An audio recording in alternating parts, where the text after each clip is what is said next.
ঢালিউডের জনপ্রিয় অভিনেত্রী পরীমনির মাঝে মধ্যেই সামাজিক মাধ্যমে ইঙ্গিতপূর্ণ পোস্ট দিয়ে থাকেন, যা নিয়ে নেটিজেনদের মাঝে বেশ আলোচনা সমালোচনা হয় এবং বিভিন্ন বিষয় নিয়ে দুয়ে দুয়ে চার মেলানোর চেষ্টা করেন।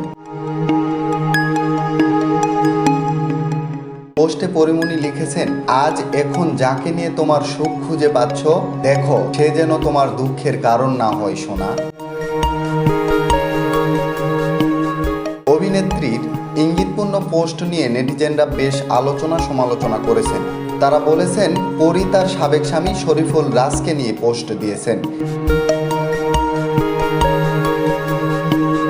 নেটিজেনরা মনে করছেন সোনা বলে পরী মূলত রাজকে উল্লেখ করেন।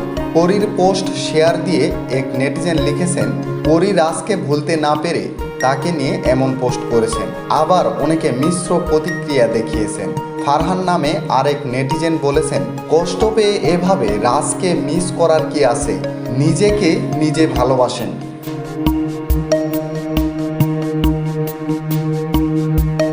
উল্লেখ্য, গুনিন সিনেমার শুটিং করতে গিয়ে প্রেমের সম্পর্কে জড়ান পরীমনি ও শরীফুল রাজ। 2021 সালের 17 অক্টোবর বিয়ে করেন তারা। এরপর তাদের কুলজুড়ে আসেন ছেলে শাহিম মোহাম্মদ রাজ্য। সম্পর্কের টানা পড়েনে 2023 সালের সেপ্টেম্বরে বিচ্ছেদের পথে হাঁটেন এই তারকা দম্পতি।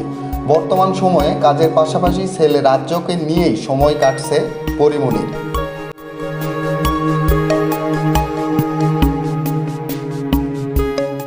জাকির হোসেন, দৈনিক সূর্যোদয়।